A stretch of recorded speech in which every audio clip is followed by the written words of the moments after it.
Hey guys, welcome back to A2D Agree to Disagree. I'm Michael. As always, I'm here with Brian. All right, we're talking about NBA hoops, and the time has come. We're going to get into the future NBA championship series here. We got the Phoenix Suns against who gives a shit. No, I'm just kidding. It's Phoenix Suns against the New Orleans Pelicans. And, man, before I start mouthing off too much, I actually respect New Orleans, and I think this is going to be a tougher series than people think.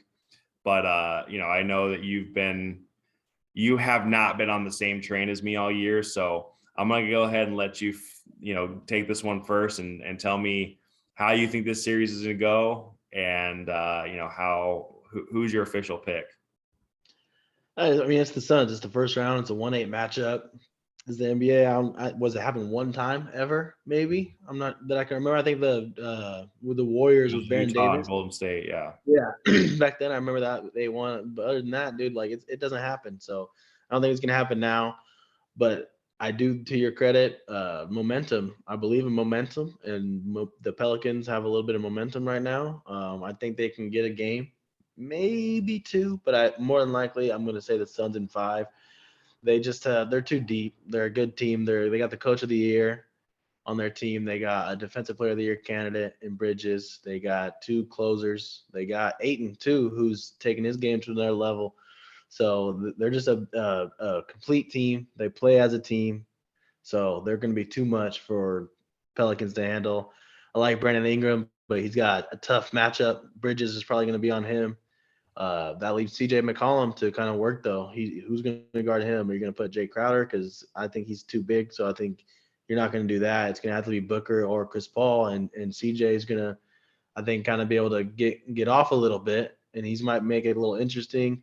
They might keep it close. If they can get Bridges in foul trouble, then I think Ingram can kind of do his thing a little bit, even with him, because Brandon Ingram's a good player, really good player. But yeah, man, there's just levels to this, and right now the Suns they're just on another level. They the last couple weeks of the season, it seemed like they kind of took their foot off the gas because they clinched the best record in basketball. They weren't going after records or anything. They're going after a championship. They're getting healthy. They're getting everyone fully healthy, fully ready to go for right now.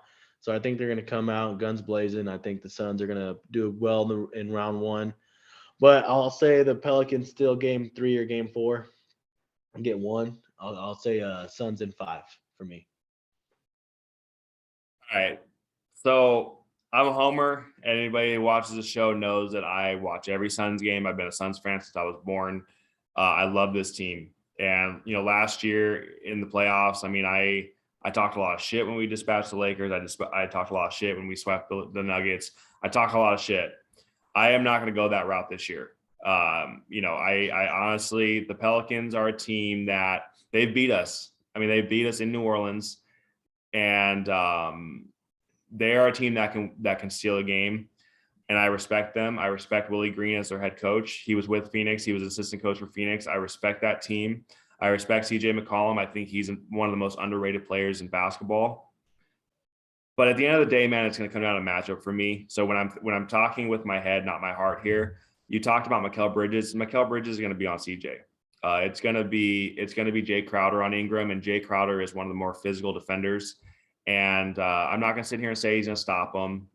Brandon Yeah, Ingram because he's still going to I have think the Ingram double can get doubles. that. Yeah, Ingram will drop 30 on that dude's head, but it But still won't be enough. yeah, but across the board, he's going to need to. He's going to need to have Yeah, those 30-20 games, or else they're not even going to have a chance in any single one of these games. But across the board, man, Valanciunas inside, I picked Da over Valanciunas. I think he's just overall a better player. We're much deeper. JaVale McGee is probably a starting center for half the teams in the league, and he comes off our bench and gives us 25 solid minutes a game, 25 solid minutes a game. Cam Johnson off the bench, that guy heats up, and you guys are in trouble. Anybody that plays this is in trouble. And I haven't even mentioned Devin Booker. And this guy, he's coming into his own this season alone. You talk, and I don't think people understand this about Devin Booker, but he has the number 2 efficiency defensive rating in any guard in the NBA. He's number 2 in guards. And people don't understand that about Devin Booker. He gets steals. He is scrappy.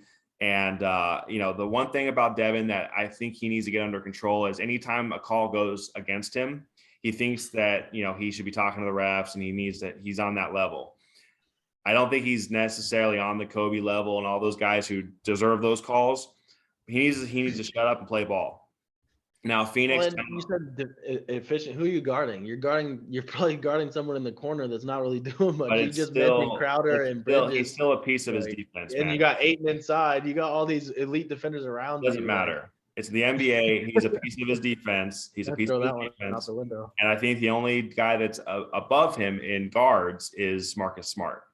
So you have to understand that, he's a piece of his defense. He goes out and he does his job offensively and defensively. Mikal Bridges, you mentioned him. Mikal Bridges is the defensive player of the year. I don't want to hear about anybody else because he goes out, he'll guard the best player. He went out early in the season. He went out and shut Steph down, made him have the worst worst game of his life. Mikal Bridges is that dude. And, he is our catalyst, man. And he's going to be the difference in this series, let alone every series going forward. Now, the one thing I'll say about Phoenix is they kind of have a light road to the Western Conference Finals, because they're going to get Utah or Dallas in the next round. And I want to see them get challenged. Like last year, they got challenged with the Lakers in the first round. They got challenged in the Western Conference Finals with the Clippers. I don't really see them getting challenged until then. So that's going to be the series that I'm interested in seeing. I can see the Pelicans winning a game, man. I'm gonna know tonight, probably at the end of the first quarter, what Phoenix team wakes up. They have a tendency of playing 36 minutes of 50-50 ball and then just stepping on your throat in the fourth quarter. It's playoff time. I want to see 48 minutes of cutthroat basketball. And if you listen to what Coach Williams has been saying, if you hear what Chris Paul and Devin Booker have been saying this last week, they are ready to go out and they are ready to prove to the world that 65-17 was not a joke. And, last year they came 2 games short. And I'm telling you, man, there is a motivation in that locker room. There is a chemistry in that locker room you do not see in the rest of the NBA. And I know about Golden State and how they played together and all that kind of stuff, but I'm excited for Phoenix this year because of that chemistry. This is the year.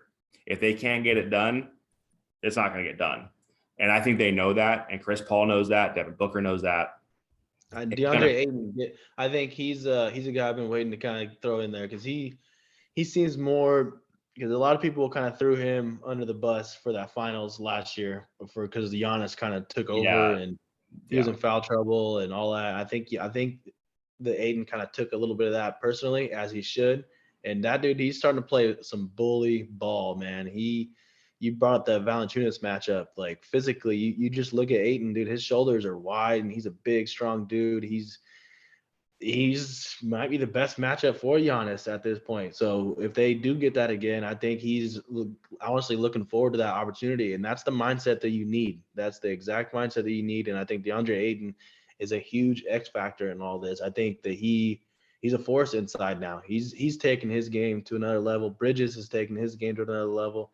And you got you guys, what you're going to get with Booker and Paul. Offensively, they're going to do their thing. But as long as these guys step up, these other, I say role players, but honestly, they're fucking all-star level players at this point, those two. So, yeah, as long as they keep ascending the way they are, then Phoenix, I got them in the Western Conference Finals also against Golden State, and we'll see what happens when we get there. But for now, sorry to just pass over you Pelicans, man. I love you. I've always been a Brandon Ingram fan back when I used to be a Laker fan before that other dude got there. I used to roll with Brandon Ingram, and I still respect his game. Dude, he's cold, man. He's a cold dude. So it's going to be a fun kind of series to watch. But I think overall for me, I got like I said, I got the Suns in 5.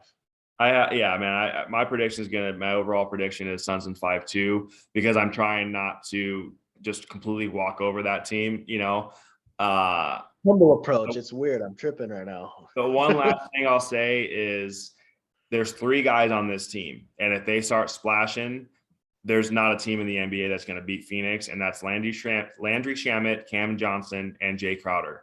Those guys start hitting their shots. You know what you're going to get with the Suns' big four. But if you get these three guys starting to splash their shots, JaVale McGee can kind of add 10 and 10 a game. If they start playing, if they dictate the game, they're 65 and 17 for a reason. They beat the next best team by 8 or 9 games. If they dictate the game, but Golden State is the other team in the West that I can see if they play their game. Yeah, some teams don't take the regular season as seriously. So the regular, like they're 65. It's not just because they just rolled through everyone. They were like the 7-3 and 9 Warriors and shit. You know, like they. I'm not too hyped over that overall first thing. You know, like stars step up. That was 5 or 6 years ago, man. It's not the 73 and 9 Warriors anymore. They have some miles on those legs. But we're not talking about the Warriors right now. We're talking about Phoenix, and they are healthy. They are ready to rock. Every single player on that roster is ready to go. And this is the team that I follow, and I listen to the way they speak, and I watch the chemistry, and I think they have Coach of the Year, Defensive Player of the Year. They are ready to go. MVP, and let's get that championship. The MVP is not going to happen because they're not going to get the player votes, and they're not going to get all the votes. But Booker did accelerate his game when Chris Paul went out. But at the end of the day, this team is a complete team from 1 to 10, and they're well coached. They are ready to go. And I'm at the point to where I'm not going to sit here and talk a lot of shit about the other teams because I don't want to. I agree that they're a deep team. Phoenix and probably Milwaukee are the two deepest, most complete, well-rounded teams, I would say. But for me, stars step up, and there's a couple stars in the Eastern Conference on one team, and there's some stars on the Western Conference on another team that might have some say about it. You know, team ball is all good and fun, but when you got some guy that will just splash right in your face no matter what, even if the defense is great, he'll still make it. Sometimes they're just that good. So like Devin Booker, like a guy like that, or Chris Paul, yeah, like Kevin Durant or Steph Curry. Those two superstars that you're talking about, yeah. No, I said we got them too, man. We got them too. I said superstars, not all stars. We got them too. Devin Booker might be one of the best shot makers in basketball right now, top 3 for sure. Yeah. So, you don't think so? I'll take Kevin Durant. I'll take Kyrie for sure. I'll take efficiency, and I'll take coaching, and I'll take Luka Doncic, Jason Tatum. Yeah, there's plenty. There's a lot, but I'll take matchups too. And Mikal Bridges can take any of them. So I'll take it all day. We're going to find out, man. We're going to find out. These playoffs are about to get started, man. It's going to be fun. You know, obviously Michael's got his Suns taking it the whole way, but it's one series at a time. And right now this one's the Pelicans. We're in agreement on this one. You know, we're going to take it round by round. That this wraps up our first round coverage. We're going to get into our Final Four next round. We got about a week. We'll find out. Most of these series will be wrapped up by then, and then we'll get into our semifinal matchups and figure out who's going to make it to the Western Conference and Eastern Conference finals, man. But it's playoff time, man. It's been real. Like Mike said, dude, make sure you guys subscribe, comment, and let us know who you got advancing. You know, playoffs are heating up. I got my bracket here. I'm struggling to finish it out. I got most of my picks in, but I'm stuck in the next round. So let us know what you guys are thinking, who you think is going to win it all, how these playoffs are going to go. Make sure you subscribe and stay tuned for more action. Okay, till next round.